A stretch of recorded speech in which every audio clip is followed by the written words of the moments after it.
Hello, everyone. We are now starting a new philosopher, Nietzsche.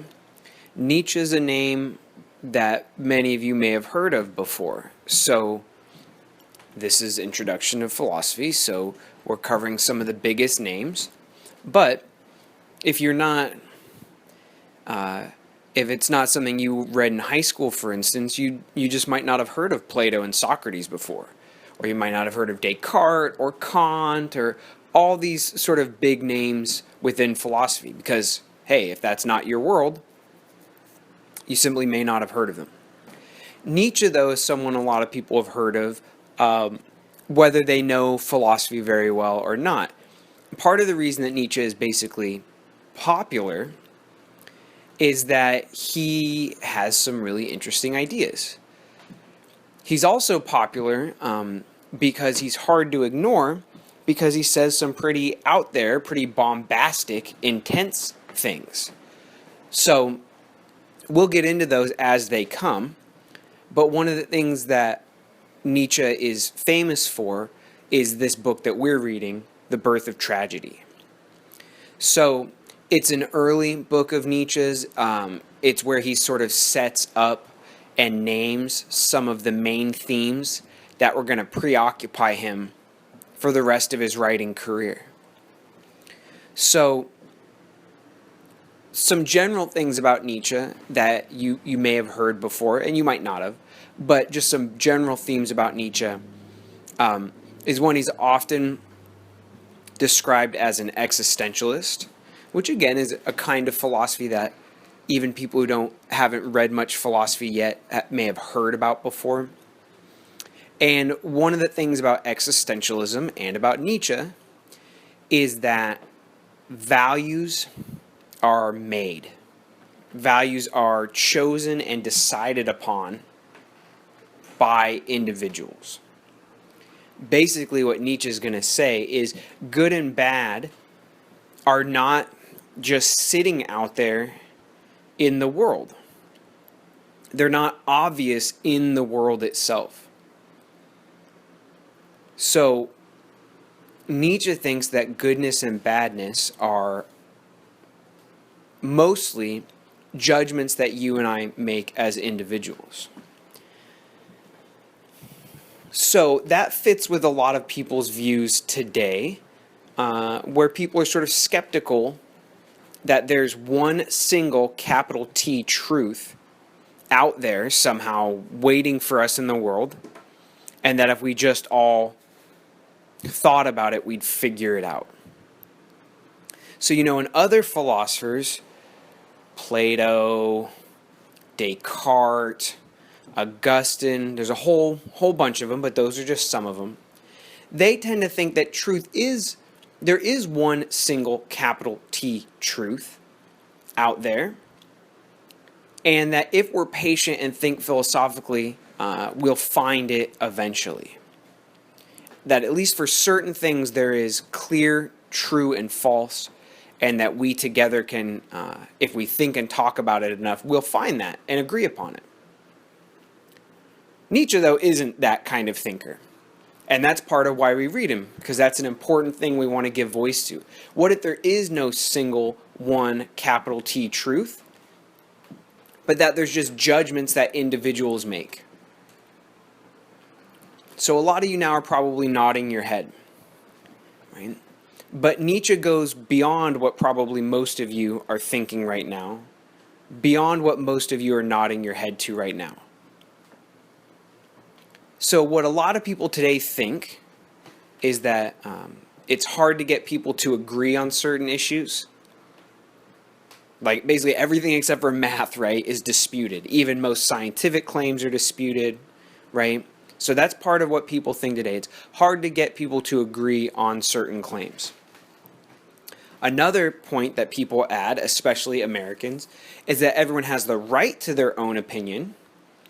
And so we feel like, a lot of people feel like it's pushy or violates other people's rights if you try to insist that you're right and they're wrong. Now that's just not quite what Nietzsche means. So this isn't to say you're wrong if you think those two statements I just said.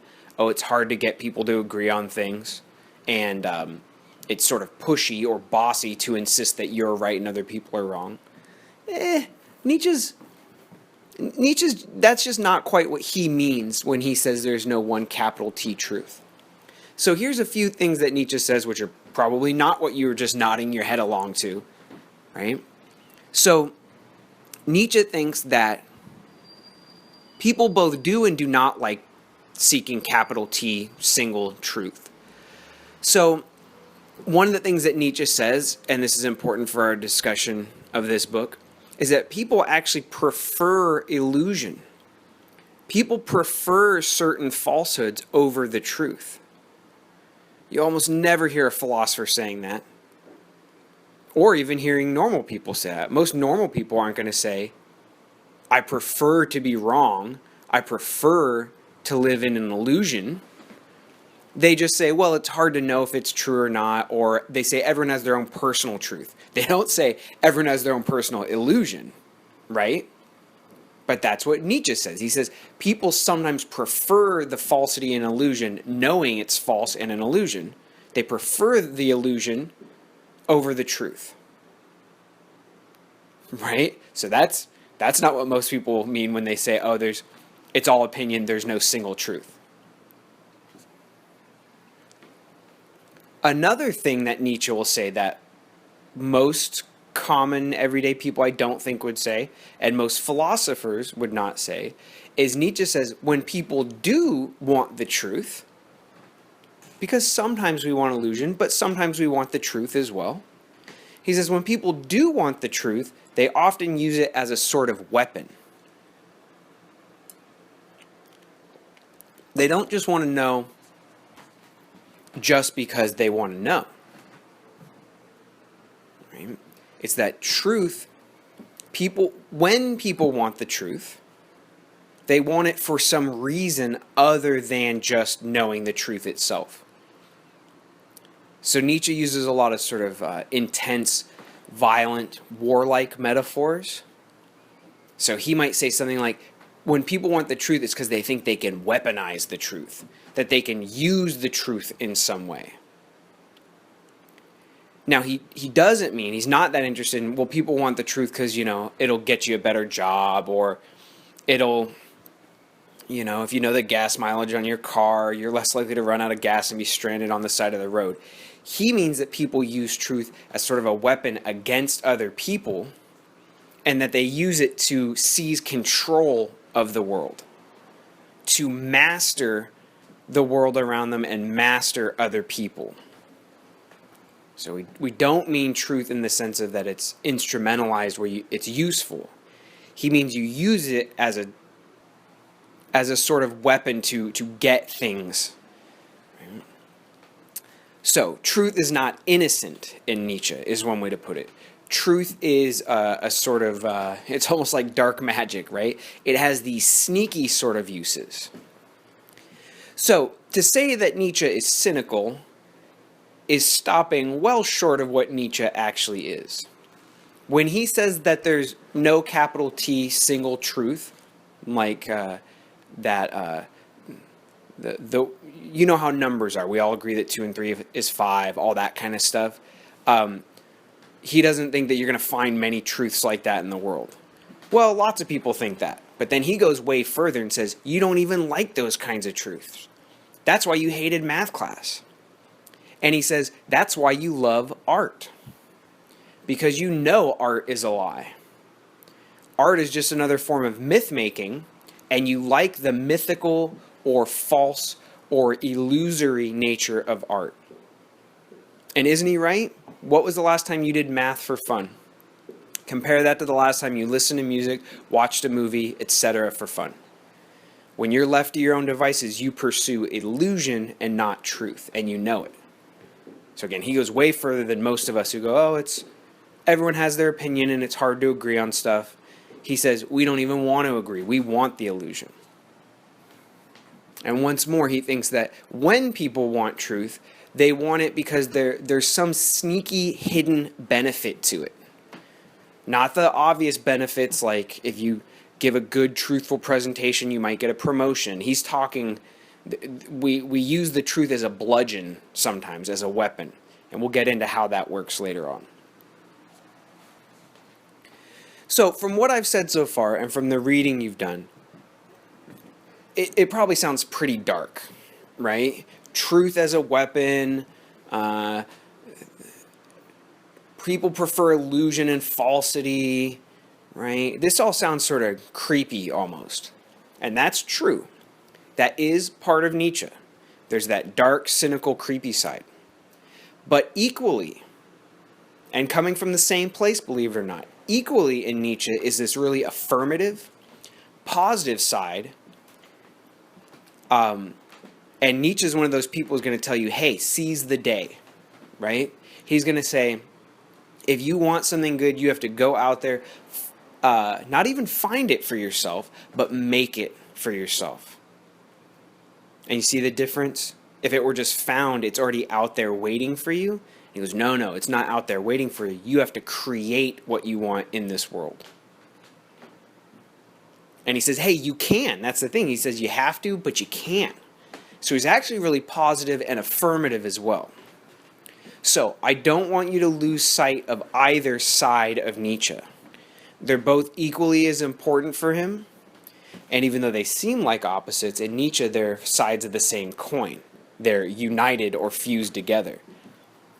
Nietzsche's dark, cynical ideas are the flip side of his positive, affirmative ideas. Okay, and you can see that push-pull, that really negative, really positive side of Nietzsche in our first section.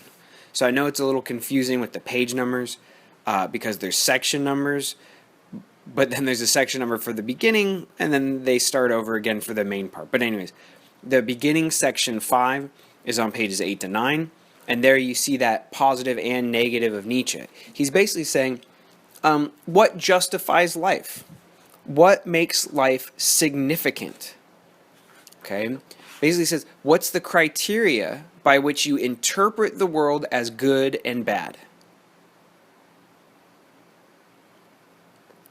Right? So he says, how do we evaluate life as good or bad? And Nietzsche says, he has a problem with standard ways of interpreting or valuing or evaluating life.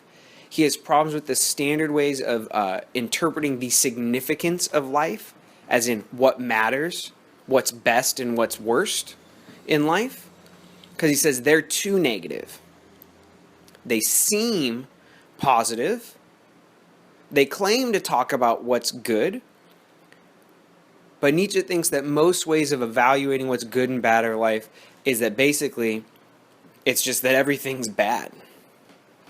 Right? They think that life is suffering and that pleasures are to be avoided and conflict is all around us and should be run from. And Nietzsche says, no, these other people, they sound like they're positive. They say, oh, there's an afterlife. Or they say, oh, people are all good deep down. Or they say, truth is out there, let's work together to find it. That's what a lot of other philosophers say. And Nietzsche says that each one of these ways of evaluating good and bad in life, the standard ways that we see around us in our culture, they talk about good and bad, those are the words they use, but really, he says, look at what they're doing. They hate life. Right? Those who want truth, philosophers and scientists, he says, they're scared of walking around with some doubt or confusion in the world. They hate that the world is messy and confusing. So they want to tie it down. Right? He says the world's like a wild tiger, and scientists and philosophers, all your professors like me, he says, they want to chain the world, they want to chain the tiger and they want to domesticate it. Right? And he says they're scared of the wildness of real life. And he says, I know a lot of you aren't going to like that. You're fine with him knocking your professors. But then he says, yeah, Christianity too. Christianity says God is good. But then it's a God that leaves us here in a world full of suffering.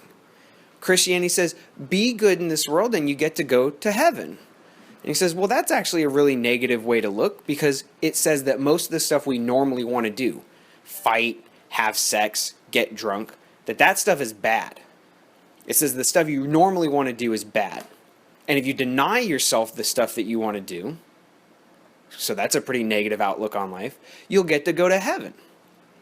And once more he says, well, that sounds positive, right? Heaven. Thank you. We get heaven.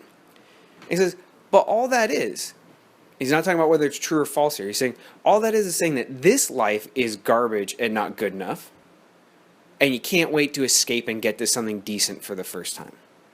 Whoa, right? So he says, most ways of evaluating the world act as if there's good and bad in the world, but really, they trash talk the world nonstop. So Nietzsche thinks that his mixture of dark, cynical thoughts mixed with positive, affirmative thoughts is actually one of the few ways of looking at the world that does talk about what's good in the world, that affirms the world as it is, instead of trying to escape it or domesticate it.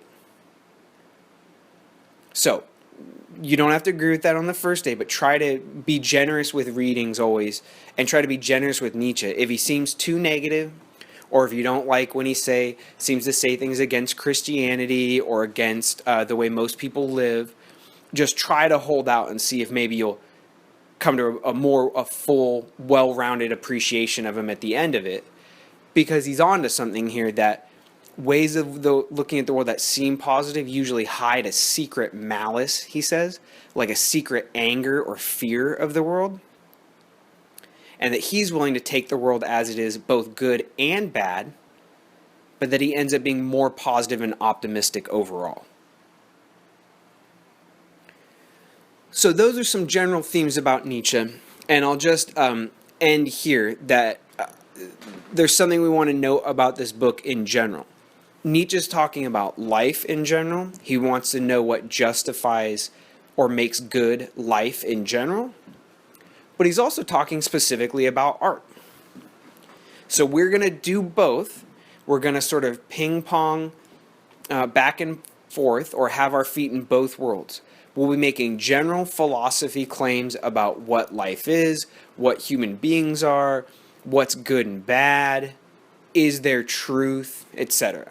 You know, the big questions like that.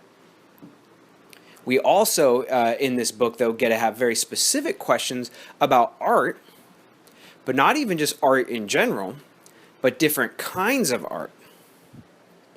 So before we get into what Nietzsche says, we'll end this first part of the first day with a question. Okay? A question to you. What do you like about art? Okay? The way I first want to ask this question is, why is art good? What is good about art? Okay? So tell me what you think is good about art. Why is it good? Okay, then a sort of follow-up question, a little more specific, is what kinds of art do you like the most? So just pause the recording now and think about that. What kinds of art do you like the most? Okay, and I have a follow-up to that, so you do need to pause it and think about that for a second before I ask you the follow-up. Okay, so my follow-up is this sort of sneaky philosopher follow-up. Look how general I asked the question, right? I deliberately left it too open-ended. Because different kinds of art, I could mean anything by that. I could mean, do you like country music, or do you like hip-hop, or do you like metal? I could mean, do you like funny artwork? Do you like sad artwork? I could mean, do you like older artwork? Do you like newer artwork? I could mean, do you like painting more than you like music? You see? So there's a whole different set of ways to approach this question. Do you divide artwork up into the way it makes you feel? Happy, sad, excited? Do you divide it up into time periods? Contemporary art, older art? Do you divide it up instead into formal genres like literature versus painting versus sculpture versus drama? Right? So, I deliberately left that open-ended, but hopefully a few of you, when I said think about that, were scratching your head and being like, well, how does he even mean it? I could take that question a million different ways. And in fact, hopefully we'll see a wide variety of responses. Some of you will say, I like music. Some of you will say, I like Renaissance era art. Some of you will say, I like exciting art, or I like sad art. You know, the whole different ways to take that. Okay. And another follow-up. You see how these are all clustered together. I asked you why art is good in general. Then I asked you a little more specifically, what kinds of art do you like? Now I'm going to ask you the reverse of that specific question. What kinds of art do you not like? And this is a very Nietzsche way to approach the question, right? There's something telling and revealing about what kinds of art you like, of course. There's also something telling and revealing about you personally, about what sort of artwork you dislike, right? Nietzsche says that what we get worked up against shows just as much about who we are as a person as what we get worked up and praise. But our culture, he says, pretends that it talks about what's good and what it wants to do and all this. But remember, our culture, he thinks, has a secret malice that it's darker, it's angrier and sadder than it appears. And so what Nietzsche says, we often don't talk about what things we don't like because we think, oh, that's being negative, right? And he says, well, be negative. If your eye offends you, pluck it out, right? Like, if there's artwork which is bad to you, you're allowed to say it's bad to you just as much as you're allowed to say what's good to you. So, once more, the question is, what makes art good in general? What kinds of art specifically do you like? And then what kinds of art specifically do you not like?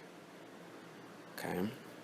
So, we'll end that sort of this general context recording now, and the next one we'll move specifically through his points in the text. Okay, thank you, everyone.